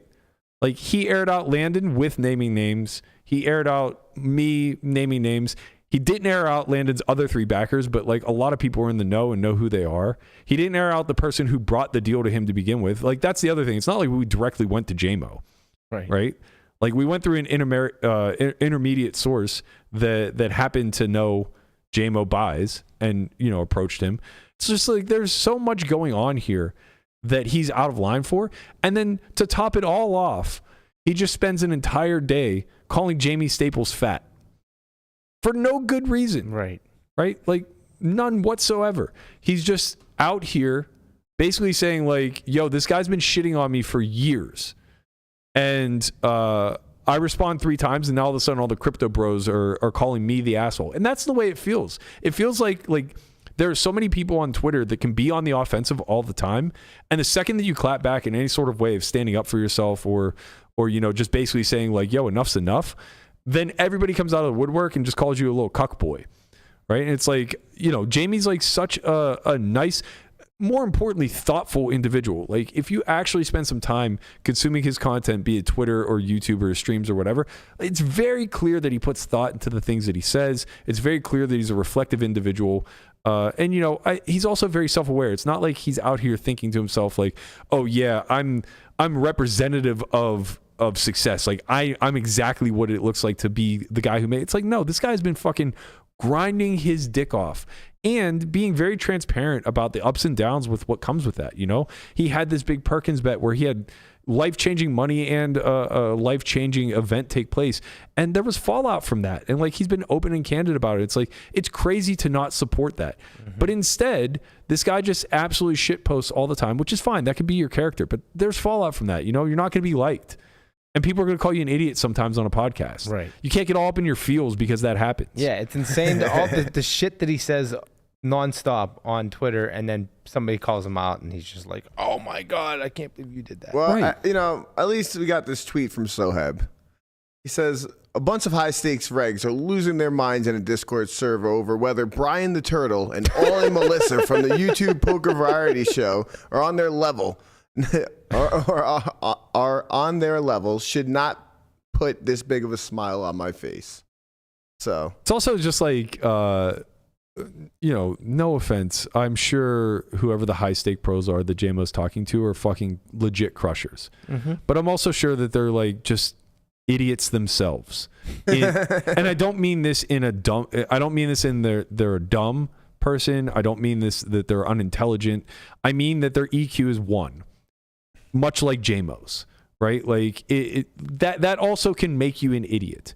When you spend all of your time sitting around like criticizing people that somehow you've qualified as being beneath you, but at the same token, you feel the need to like ensure that they know that they're beneath you in some sort of capacity, it's just reeking of insecurity and arrogance and ego and all this other shit that I get accused of all the time. But, and you know, probably guilty of in some capacity. It's like, it's a competitive game in a competitive environment where people want the recognition. But it's like, yo, if you're grinding fucking 215s in your basement 24/7 and you're the biggest killer online, take the money. Just take the money, because you're not going to get the glory alongside of it. That's just not how this community works, and we've known that from day one. You know, so it's like, I don't really know what to I don't really know what to say to combat all of that, and I truly don't care. Right? Like, at no point should people be trying to impress a random collection of elite, arrogant assholes. That and like, I feel like that's, you know, I always double back to this, but I feel like that's Daniel's stance in a lot of ways too, where it's like, either you kind of kiss the ring a bit and acknowledge everything that he's been to, which, for what it's worth, I've gone out of my way many times to say this. He is one of the most important people to this space by a long shot. Yeah. But it's because of that importance to this space that it's so disappointing whenever he doesn't do the things that can bring people together, but rather chooses to divide. When he falls into that insecure, sensitive, oh, you took a shot at a hand that I played, so I'm going to ruin you forever type of mindset. And that's a lot of what we saw here with JMO. And it's like, buddy, at the end of the day, you guys can all take as many fucking shots as you want, but just once, just one goddamn time, I want somebody to post something that I'm embarrassed about. Just once. Just one fucking time. Let me read something and go, oh my God, no, I can't believe that got out. Because you're not going to find it. You're just not. Like, you know, I understand that you guys probably didn't get there by doing things right and doing right by people, but like, some of us do. And we'll take a fucking huge hit at our bottom line in order to make sure that that's the case. So like, I don't know. The end all be all of this is just like, I can't for the life of me understand how somebody who does so much high stakes business operates and conducts himself in this way. Personally, like, I don't care if he buys a piece of land or not. Like I said, I'll take it if he doesn't. I think it's insane that anybody would want to do business with him. Like, to just have this dangling over your head at all times where it's just like, if you guys don't treat me right, I'm going to fucking air you out. And it's like, okay, like, what are we doing here? Why are we doing like, why would I ever want somebody like this investing in me in some sort of, imagine I'm like playing 501k and I have to sell a quarter to this fucking Muppet, you know? And it's like, then I play a hand battle on stream or something and like, he's just trashing me all over the internet and I can't clap back because he bought a quarter. Right. It's just like, who wants that? It's just no way to live. And I understand that that's the way that this community has kind of shaped itself over the last few years, but I promise you, there's better ways. It's not even remotely close. I'll end it on a joke before we get to the muck. Poker Roasters, he dropped a good one. Sorry, Bonomo, you're the fallout collateral damager, but it's just too funny. JMO is currently dropping so many bombs on OnlyFriends that Justin Bonomo has changed his Twitter icon to a flag of Matt Berkey. That's pretty good. That's pretty good. Fucking good. That was That is a good. good one. That was really Pretty good. Yeah. Poker Roasters, he has a lot of memes. They don't all hit. No. Nah, they don't. But he's a sick individual. This one and hit. I think that He's a volume guy. I You know? really like his account. I've come to the conclusion that I really like his account, and I wouldn't follow because it's like he's workshopping in real time. yeah. Like, it's like going to a comedian's. It's like when a comedian is like just starting to frame out his new tour. But he's trying, man. He's No, out there. I- He's shooting. I get it. Yeah. But you're getting sheer volume. Like I just want the ones that go viral like this. They're really fun. I want the good ones to just bleed through into my timeline. It's like, yo, that's funny as fuck. Yeah, some of them are really good. That was absolutely funny as fuck. All right, let's get to an in the muck.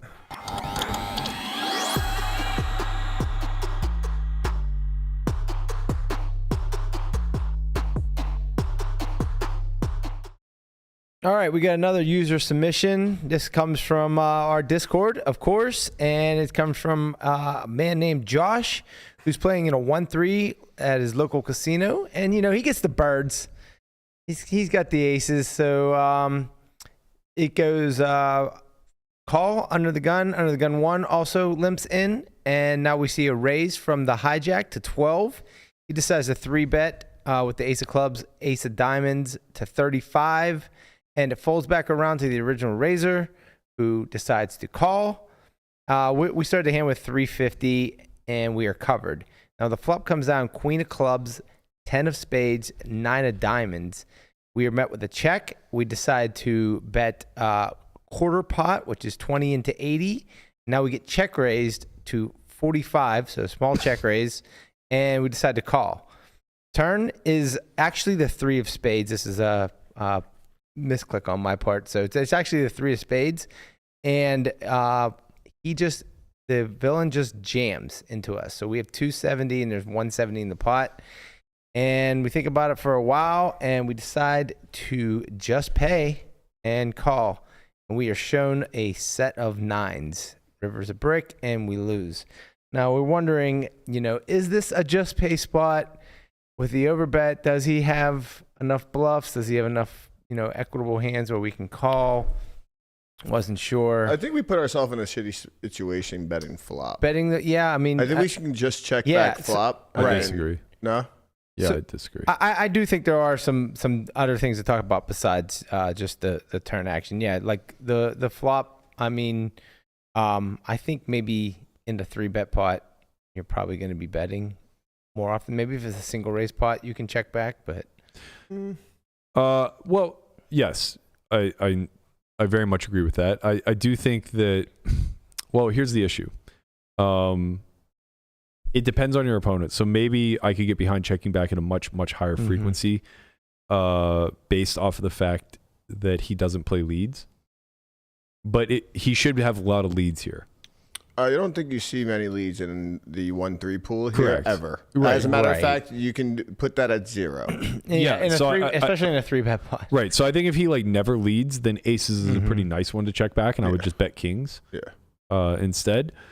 And so I can strongly get behind that.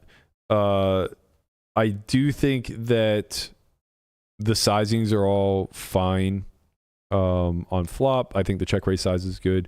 I think the turn jam is probably never a thing, and that would make me want to pay, but aces is like the worst hand. You said you think the check raise size is good? Yeah. Just click. You don't think you should go a little bit bigger just to... No. I thought it said If he's going to jam turn... I don't think turn jam is a thing. I think turn is like B40, maybe pot at most. Yeah, I'm just thinking if he makes Or like whatever 2E is. Yeah, I think turn is 2E.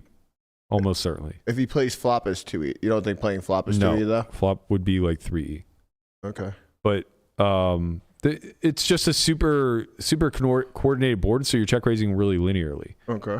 Right, so you're not going to choose a polarized size. You're not saying king jack or nothing, Right? Because like your nothing should be like ace jack. Ace jack, yeah.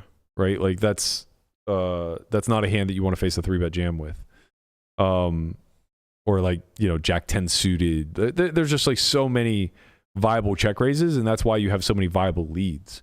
You have all the 2-pair, you have all the sets, you have all the straights, and your opponent has a lot of those as well. But you know, you don't want to apply a ton of pressure to the overpairs because it just makes everything else play very easily. Right, like check raising in general and then leading again. Like basically your value range is trying to attack jacks, kings, and aces. Mm-hmm. So your value wants to get paid by jacks, kings, and aces. So that's why. Which means your bluffs are already making them indifferent. Yeah. Mm-hmm. It's already making jacks, kings, and aces indifferent. King, queen, ace, king, or sorry, ace, queen, ace, king. Right? All those hands are already going to naturally become indifferent through your aggression. Which means that when you go larger, they just all shift more towards a fold. Yeah. Yeah. So now they only have fucking sets, 2 pairs, Correct. and king jack. Correct. And that becomes really bad for your check raising range because you want to be able to get max value with 10-9. Okay. Make sense? Yep. Mm-hmm.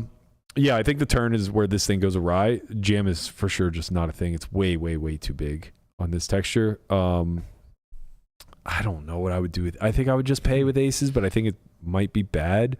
It feels bad. Well, because like it's probably, I know I would right never there, fold kings. Yeah, It if you're like, I don't know what I should do, it's probably just fold. Yeah. I mean, it feels like 10-9. You know, Because the thing that's the issue is that like I would always call kings because even if I'm beaten, I have outs. I'm not against king jack really ever. Mm-hmm. yeah, you just And so I have a lot of equity. Yeah, you have yeah. But when I have aces, I can just be dead. Mm-hmm. And that feels very problematic. I also think I would just be like, for this size, I don't think you can be dead. That's the other thing. I mean, he could just have like king jack of hearts. Yeah. I mean, Just panic You could jam. be dead. I mean, yeah, sure, but I don't think we're gonna see it that much. Not that much, you got but like the nizzy nuts. you'll see it more than when you have kings. Sure. And like here's the other thing is like I just don't think he has like ace jack of spades here. Okay. And if he does, he has exactly one combo of ace jack of spades. Yeah. Right. So like now we have to find the other bluffs. Man, for the size though, it feels like it would be ace jack of spades. But it's only one. Kind of it's weird. literally I only one understand combo. it's one combo, but it just like if we're just looking at the size, like what hand wants to do this? Right, like that's. I mean, look, maybe he's just doing it, like yeeting it off with king, queen of spades, queen, jack of spades. Mm-hmm. But that to me seems like the type of hand that does not get overplayed this way. Yeah. Because it turns so much equity. Like that to me is the type of hand that isn't afraid of rivers, so it finds the half pot or whatever 2E is. And just to reiterate, the 3 is a 3 of spades on the turn. Correct. Yeah. So like those hands to me, I feel like don't get overplayed, and I feel like what would get overplayed would be like the nuts with no spade. Mm-hmm. Like king jack of hearts might No get spade. overplayed. A set might get overplayed. Bottom 2 for sure might get overplayed. Yeah. And that becomes like really problematic to aces, specifically. So yeah, like, it almost just feels like you're dead all the time. And then, like when we do have kings, we call because we are alive, but yeah, it doesn't feel fucking great. This feels like real shit right here. yeah. I agree with all of that. You kind of just want to rub aces And I think throw like them I would rather just have a queen too. Like blocking queen 10 is so nice.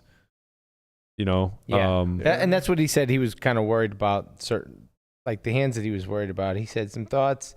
In game, I thought, or he said in game when I got jammed on, I was pretty sure that the low jack would have 4-bet queens and 10s, which I don't know about 10. With these sizings, I don't think that's true. I'm actually not So I sure. was thinking it was Yeah. only 9s and king jack suited, maybe some queen 10 suited for value. There's some- So like, yeah. I think he's too narrow on Yeah. what his opponent's range Well, is. well, Yeah, there's some he 10-9 thought he off in there. could be jamming ace queen, scared of backdoor spades. No, he's or hoping ace he's jack, jamming ace or queen. queen jack suited. He's That's the hoping semi-bluffs. those hands are Yeah. jamming, but like I don't even think queen jack check raises.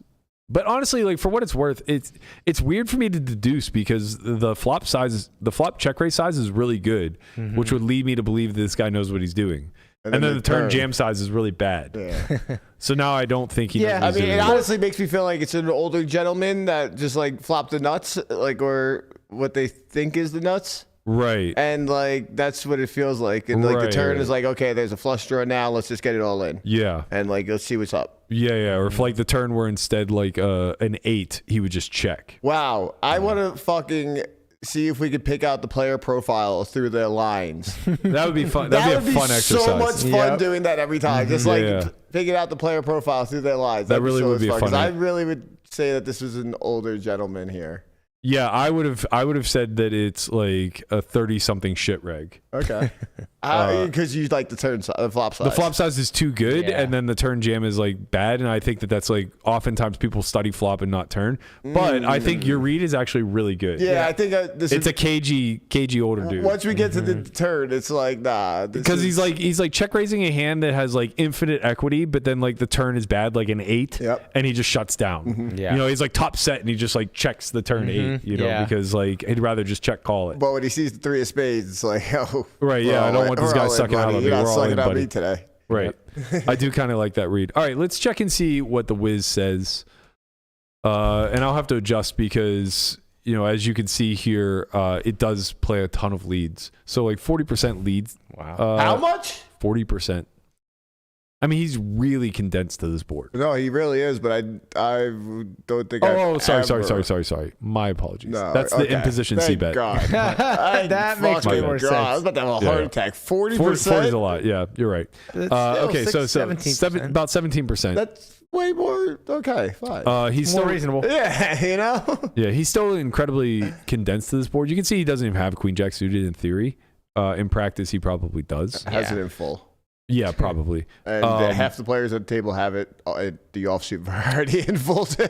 Right. So you can see where he's choosing to lean on with his leads. It's mostly going to be hands that directly interact with the board, specifically with the sets. So ace, queen, the sets and the straights. Ace, queen, ace, jack are going to mirror queens and king jack. Pocket jacks is leading, basically kind of setting its own price and potentially being able to pivot into a bluff later if need be. Otherwise, will serve as a future street bluff catcher. Ace 8, same thing, right? Gut shot, trying to basically get a clean turn so that it can fold out ace king. I'm assuming this is with backdoors as well. Yeah, so it's only the backdoor variety. Ace 8 of hearts, pure check. And then you have like other hands that are drawing to the ass end, like 7-6, again, mostly with the backdoor, a little bit of 7-6 of hearts leads. I'm surprised to see so many leads by King Jack suited. Like you flop the nuts and now you want to bet. They don't want to ever go check. Like the hand should just check back a lot. Like as we can see, as played, it checks back 60% of the time. Yeah, you never want the check. We want to put money in, and any hand that they want to continue with that like probably checks back, probably call it bad. The issue with checking is that you can see how much of the imposition's range is made up of suited aces. And on a rainbow board, these hands have a ton of desire to realize their equity, right? They want to be able to turn nut flush draws and shit like that. So they're checking back at a really high frequency. Same is true of like some of the King X and the weaker pairs. Can like you do me a favor? Can you put the lead in? This is with the lead. Okay. Oh, if he leads? No, yes, I want to see with the lead. How they respond? I want to see how the Ace X responds. What is the lead size, by the way? Is it like half? 40%. Okay. That's why I got confused, because they both bet 40%. So yeah, all the suited aces 7 and below fold. Yeah, it makes sense. So you deny equity to all of these backdoor hands. Same thing with the king highs. You just deny equity to this massive chunk of range. And then basically if you have a straight draw or better, you're forced to continue. So ace 8 suited with a backdoor is going to continue as a mix. Yeah, it's a fun board because anything 8 or above connects. Yeah. Well, it's interesting because like this is a good nuance to understand. Ace 10, no backdoor, has to pure fold. Ace 10, no backdoor. So ace 10 of hearts, pure fold. It makes sense. But ace 10 with backdoor flush draw, pure call. Yeah. It's because it can't withhold. It just can't multiples. improve. It just can't improve well enough. You have other 10x. Like you just have king 10, jack 10. Which can improve. Yeah, that can all improve in meaningful ways. And then everything else with like backdoors. Even when you improve with an ace, you might still be up against a straight, a set, right. Ace queen. Right. And imposition does play some raises, about 8% raises. King just yeets it. Same with king queen, just like all in. mainly because these block king jack, which is the biggest chunk of the lead range. And these are just driving a ton of equity against hands that can be all in. Like these hands are just doing incredibly well. And I think king queen probably gets ace queen to fold, if I had to guess. Maybe not in full, but I bet it makes it indifferent. Yeah, ace queen becomes a mix. So that's probably what's driving a lot of the king queen jam.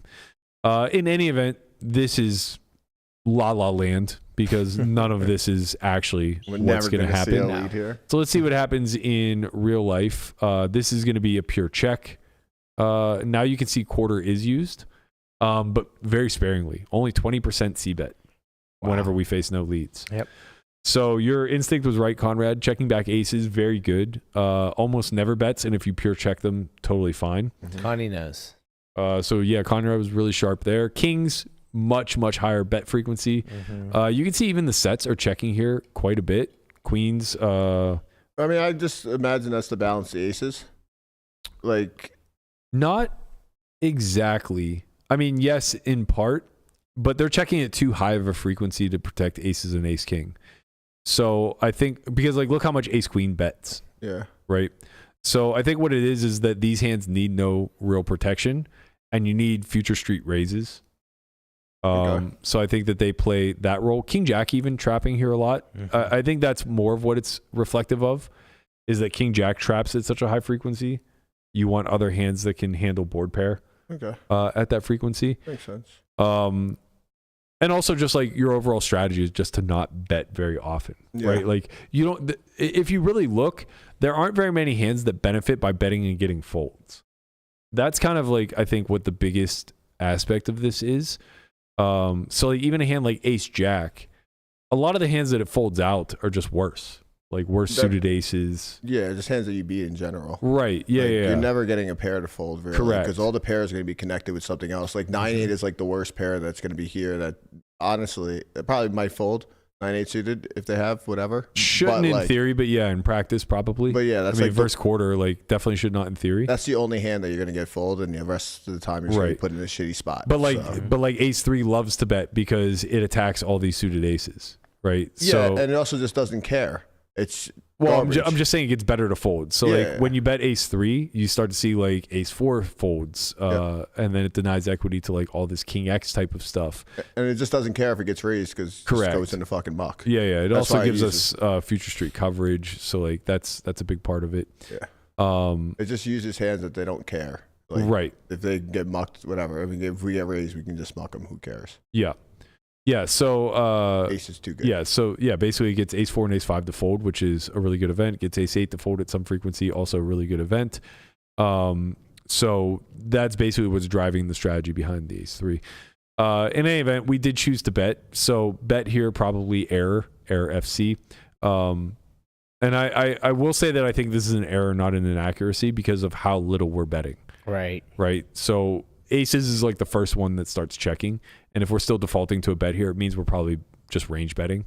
I mean, there's a kind of a, what do you call it? I guess the theory behind of not betting aces here. And that's because it just can't really withhold like multiple streets. Right. It's not a 3-street hand. Right, yeah. It's not a 3-street hand. And also it just can't really improve outside of making an ace. Yep. So yeah, obviously this is a clear spot to check. We can see the raise size is good.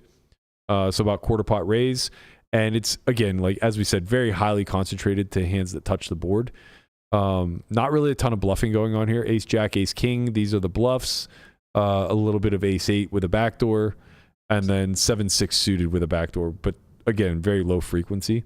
You're just not going to see it very much. So not a lot of bluffing taking place. Like even king 10 is reaching for bluffs. When you're choosing like middle pair, it's rare you see like middle pairs check raising, right? Like jack 10, king 10, these are check raising about half the time. You don't see that very often. It's only because of the king and the jack, though, right? It has a big aspect to do with that. The 10 is there also, but like the king and the jack. Well, the king and the jack are a big part of it, but there also just isn't much worse in your range. Oh yeah, true. Right, yeah. That has to continue, and so like you're going to need some board coverage. So on a board texture like this, particularly, you want to be blocking the 2 pairs, you want to be blocking the sets, and you want to be able to turn clean trips. So check raising accomplishes that. Even for this, again, we're also choosing the small size. Yeah. So that's why we get to be a lot linear. So you can see how linear it is with the check raising. If we went polar, you would see like sets, straights, and then like 5s. You know, and Yeah. like that's never really going to happen. Okay. Ace is going to be a pure call, of course. We don't really fold that often to the quarter pot. Again, it's just like the no pair, no draws that are going to lay down here. So all of that's pretty standard. Turn 3 of spades. All in, never an option. Oh, 10-9 suited looks like. But it's never there is the problem. Yeah, it would just play differently. It would. I think it just pure calls. Yeah, it just pure calls for low jack. That's kind of the issue. So the only hand that has any real incentive to yeet it just doesn't really exist. But you know, he could have check raised 10-9 and found himself here, and now decides to be all in. So yeah, instinct was pretty good. It's going to 2E almost always. It does have a block size. And I imagine the block size gets used a lot more if the turn's like an 8 instead of a 3. You're not really want to set up a 2E in that situation because now you're playing jack, no jack. So any bet is polarizing and you want to be a little bit more linear in your construction, so you'll go smaller. Just a hunch. We can check it after the fact. So yeah, jamming all in, not really a thing. You're giving up way too much. You can see that everything still plays a heavy mix. So even on a brick turn like this, because we were so linear on the flop, we can actually check pretty much all of our strongest hands here at some frequency. Even King Jack's checking like almost half the time. For argument's sake, I'm curious. If we were to go bigger on turn, is 10-9 suited in there still? Like, will 10-9 suited be in for a jam if we go bigger on flop? I'm sorry, not turn, on flop. On flop? If we change our raise size? Yes. Almost definitely not. The bigger the size, the stronger the hands you need. Oh, yeah. You're not going to choose your weakest hands. Yeah, that makes sense. I mean, I can double check afterwards, but I don't think it's important. So yeah, like all in here, not a thing, but we can still see how we're supposed to react to all in. So it basically says like this size is very rarely used, and therefore the output will be potentially inaccurate. But I think from a principle standpoint, the response makes a lot of sense. You're calling with the nuts, basically. You're calling with hands that can withstand 2x pot. Set of 9s, set of 10s, set of queens, all pure calls. Jack or King Jack for a straight, pure call. And then you can see hands like King Queen, Kings, and Ace Queen are going to mix. And a lot of this is just going to be the spade variety of King Queen, Ace Queen are obviously going to be pure calls. All the other ones are going to have a heavy mix. Kings, again, is blocking the nuts, which is a big part of the jamming range. In theory, I guess. It also is. It's also going to be able to improve when the river's a jack. Pocket jacks actually calls at some frequency, although I probably wouldn't recommend this ever. I think you kind of have to just pure fold jacks. Yeah. You're blocking jack 10. You're blocking ace jack. You're blocking, a lot of the hands that should be bluff jamming. And though you do have equity, it's like not enough. Do you think it's reaching for calls? Oh yeah, of course. Yeah. Although it's showing that these hands are making some like the king queen off is what I'm really talking about. No. Oh yeah, I guess so. It's losing. It's suit dependent. It's winning heart spade. So yeah, it's suit dependent. If you block the queen of spades, it's winning. And like it's winning piles in the suited variety. Yeah. So hearts are good, spades are good. Diamonds are bad. So yeah, you could just like pure call, pure fold based off of your suits. Matt, can you show me real quick when you say it's winning or losing? What are you looking at here on the right where it says call? So 19. Here, ace queen of spades making 19.88 big blinds, which is going to be like roughly 10% pot share. Whereas this one is losing about the same. So it's mixing because it doesn't have enough calls. Basically, it's willing to sacrifice some EV and call these hands some of the time because it can't find enough calls versus jam. Okay. But yeah, obviously you should just overfold. I mean, that's abundantly clear. And we'll also just have some other hands in this line that the computer doesn't. Like we'll have king 10 of spades. Or no, sorry, we won't because the 10's a spade. But we'll have like maybe queen jack of spades. Oh, it's there. We'll just have it more, So yeah, aces though, pure fold, losing a lot. Yeah. Can't really justify this one. He took the just pay too much to heart. I probably would have paid too. I mean, when people non-size, it takes a lot of work to jump through hoops to figure out what the hell's driving the non-size. And I think that if you're really in tune to the environment, and also with this texture, it's hard for him to be just losing his mind. I'd kind of disagree with you only because I think this line comes from an older man. And if an old man jammed here, I'd be way more inclined to fold. Same. That's my point. I think, but I'm also reading into the line thinking that it's an older man here. So so you're saying you think it's a clear fold? Yes. Okay. You're not disagreeing with me then. Oh, sorry. I was basically saying that like in real time, it becomes difficult to figure out what's driving a non-size. Mm-hmm. And the pieces of the puzzle that we can put together here are that the board texture is what it is, and there aren't very many low equity hands. Yep. So when that's true, it's going to be really challenging for me to arrive at a call, right? Because all I'm going to be able to look at and say is like, well, I beat ace jack of spades.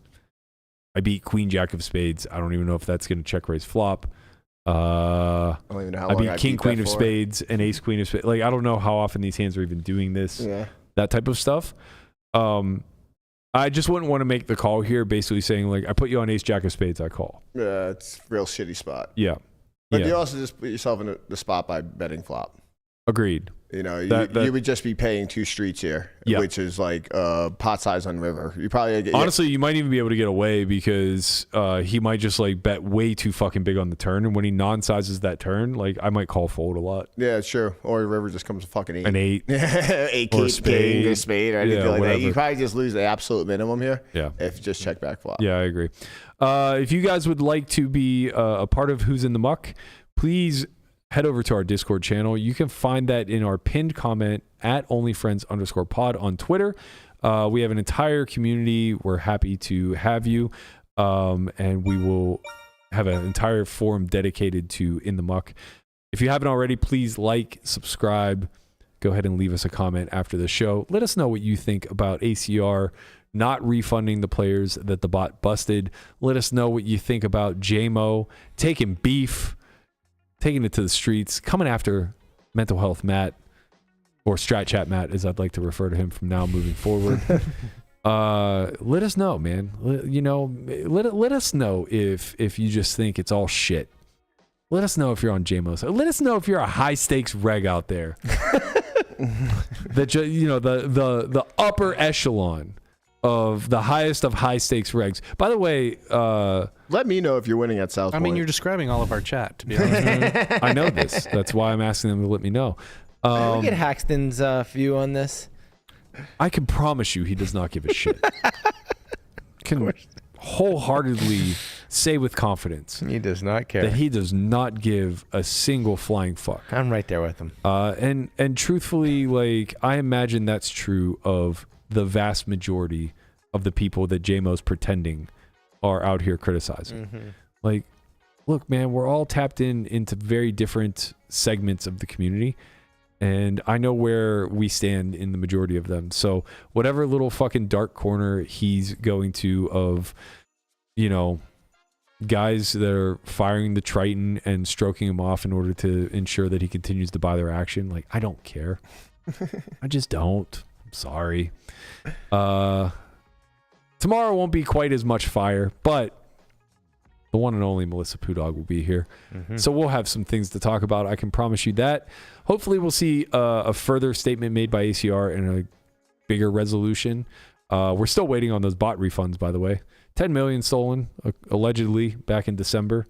I believe a few $100 has been given back to the community. So again, not to get back on it, but maybe have a fucking protocol in place that handles these types of things. I don't know. Pip's had enough. We're going to take off. Thank you guys so much for joining us. Wapo didn't even play us out today. We'll see you guys tomorrow. Later, squad. Peace.